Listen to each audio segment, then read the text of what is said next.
Assalamualaikum warahmatullahi wabarakatuh. Hai semuanya para pecinta buku, Anda yang tidak bisa meninggalkan buku atau selalu membawa buku di tas dan membawa kemana-mana. Entah dibaca atau enggak, yang penting bukunya dibawa. Untuk itu, The Library of Ramadan KH hadir untuk membuat Anda memiliki referensi terhadap buku-buku karya sastra, khususnya biografi.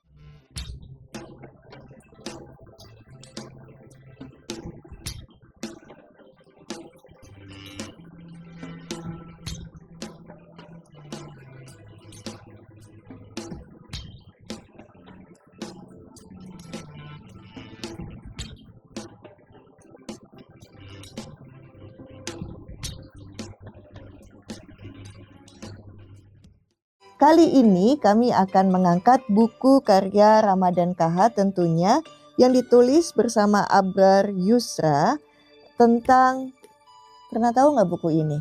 Ini buku Pak Hugeng, polisi yang sangat jujur di Indonesia, sudah terkenal, sangat terkenal. Pak Hugeng, polisi idaman dan kenyataan. Polisi adalah polisi ya, itulah makna kedudukan dan perannya di tengah masyarakat. Buku ini sangat menarik sekali karena banyak orang, khususnya anak muda, yang selalu beranggapan bahwa setiap pekerjaan memang ada dua sisi mata uang yang berbeda. Entah itu kebaikan atau memang belum baik. Begitu juga dengan tempat ini. Saya sih masih punya harapan yang sungguh luar biasa. Karena Indonesia bisa aman karena kerja keras polisi-polisi yang ada di masyarakat, yang melindungi dan mengayomi masyarakat dengan sungguh luar biasa.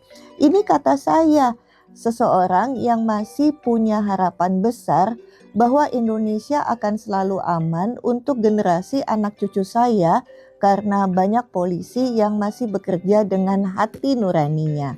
Buku Pak Hugeng ini menjelaskan bagaimana sepak terjang beliau dan juga bagaimana kejujuran beliau untuk mengatakan tidak terhadap bentuk ya suapan atau dikasih hadiah atau juga hal-hal lain yang bentuknya kemudahan. Nah, itu yang menyebabkan buku ini menjadi menarik. Tentang perjudian juga dibahas di sini ya, tentang korupsi apalagi. Dan juga di buku ini juga menceritakan tentang Soekarno Joyonegoro yang baik, lucu dan unik. Saya kagum tentunya dengan mertua saya Ramadan KH yang bisa menuliskan menggunakan hatinya. Dan saya juga teringat waktu beliau masih hidup, beliau mengatakan kepada saya, tidak ada cerita manusia yang tidak menarik untuk dibukukan. Karena manusia itu kecenderungannya mudah lupa. Karena banyak sekali yang dipikirkan di kepalanya. Akan tetapi sebuah buku akan mengabadikan sepak terjang seseorang walaupun tokoh itu sudah tiada. Maka saya tuh berharap sekali di mana profesi polisi ini masih diidolakan oleh anak-anak muda. Dan banyak nih generasi cucu saya, mungkin nanti kalau anak-anak saya mungkin sudah lewat ya masanya untuk memilih profesinya.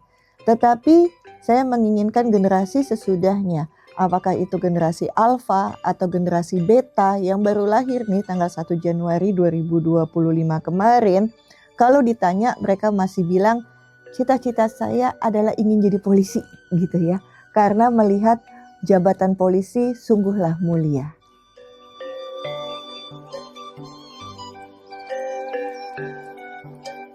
Dengan kedudukan menteri, maka fungsi saya sebagai menteri iuran negara kira-kira sama dengan Direktur Jenderal Pajak. Dr. Andes Mar'i Muhammad sekarang yaitu mengumpulkan uang negara berupa bea cukai, pajak, dan landrete, retribusi tanah. Dengan sendirinya saya membawahi Ditjen Bea Cukai, Ditjen Pajak, dan Ditjen Landrete. Sebagaimana diketahui pada tanggal 30 September 65 Partai Komunis Indonesia melakukan kudeta yang gagal. Dan perhatian masyarakat dan pemerintah adalah melakukan pembersihan unsur komunis dari tubuh masyarakat dan negara. Demikian juga yang terjadi dalam kementerian yang saya pimpin. Namun dalam masa yang relatif pendek itu, saya mendapat pengalaman-pengalaman yang cukup menarik sebagai salah seorang yang berada di elit pemerintahan dewasa itu. Bolehlah dikatakan bahwa pegangan utama saya adalah nasihat-nasihat Sri Sultan sebelumnya. Kalau ada apa-apa, tanya atau lapor langsung pada Bung Karno. Agaknya agar saya tidak jadi barang mainan orang-orang politik. Namun sedapat mungkin tentunya saya mengatasi sendiri persoalan-persoalan yang timbul. Persoalan pertama yang saya hadapi adalah desas-desus yang memecah belah.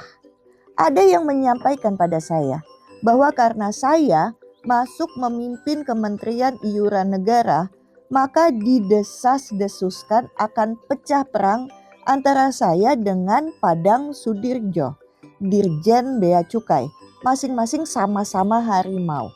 Analisa yang dilansir begini, meskipun Padang Sudirjo dalam susunan organisasi pemerintah yang baru adalah staf saya, namun masing-masing kami dinilai sama-sama keras, maka yang satu akan memakan yang lain, atau salah satu akan terpental dalam pertarungan tarik tambang siapa yang paling kuat. Siapa yang paling kuasa? Kantor saya saat itu adalah di Departemen Keuangan sekarang, Jalan Lapangan Banteng. Memangku jabatan baru dan didesas-desuskan demikian rasanya memang bukan permulaan yang enak. Tapi saya selalu optimis karena terbiasa berprasangka baik.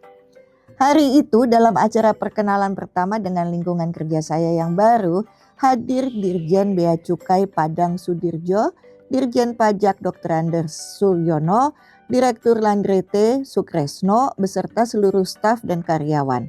Pokoknya seluruh jajaran Kementerian Iuran Negara hadir. Satu persatu yang hadir diperkenalkan kepada forum. Ketika saya diperkenalkan Dirjen Bea Cukai Padang Sudirjo, maka saya langsung menyerobot. Saudara-saudara sekalian, kata saya tanpa pendahuluan. Apapun cukup lantang sehingga dapat didengar siapapun saat itu.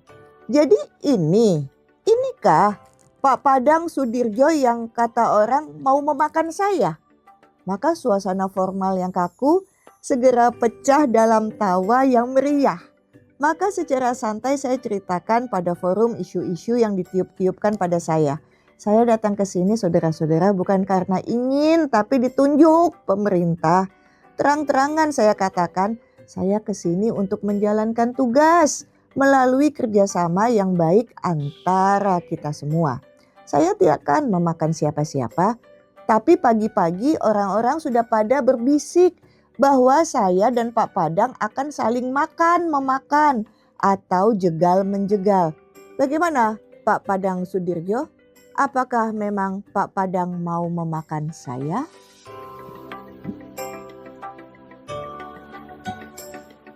Aldo, saya ingat banget ya kalau misalnya almarhum Gus Dur tuh mengatakan bahwa mencari polisi jujur itu ternyata intinya cukup sulit lah ya. Kalau misalnya polisi yang jujur itu patung polisi tidur sama hugeng gitu. Nah, menurut kamu generasi kamu kan generasi milenial ya? Iya, generasi milenial. Iya. Apa benar gitu loh, susah banget mencari kejujuran dalam dunia kepolisian? Kalau menurut saya sih jujur itu tuh membutuhkan authenticity. Jadi kalau orang itu otentik dia akan bisa berani untuk jadi dirinya sendiri dan memang saya selalu percaya bahwa orang itu lahir itu good. We all born good. Jadi justru malah banyak hal yang membuat kita along the way itu menjadi orang yang mungkin corrupted dan bikin kita jadi tidak jujur. Memang susah pastinya, cuman untuk bisa menjadi diri sendiri ya, susah untuk menjadi diri sendiri dan being authentic itu memang susah. Apalagi society dan tatanan tuh membuat kita menjadi orang yang seakan-akan harus mengikuti itu untuk diterima. Tetapi ya tidak mustahil ya untuk menjadi sosok polisi yang atau sosok orang yang seharusnya berada di jalur keadilan polisi yang harusnya menjadi wadah bagi masyarakat ya untuk mencari keamanan, untuk mencari suatu sanctuary. Itu adalah harusnya dibutuhkan orang yang seperti Hugeng ini gitu. Benar katanya Gus Dur memang sulit, tapi tidak mustahil. Tentunya kita harus kembali reflect ke dalam diri kita sendiri untuk melihat kebaikan dari sisi kita dan menjadi sosok yang dibutuhkan untuk masyarakat, bukan sosok yang oportunis gitu.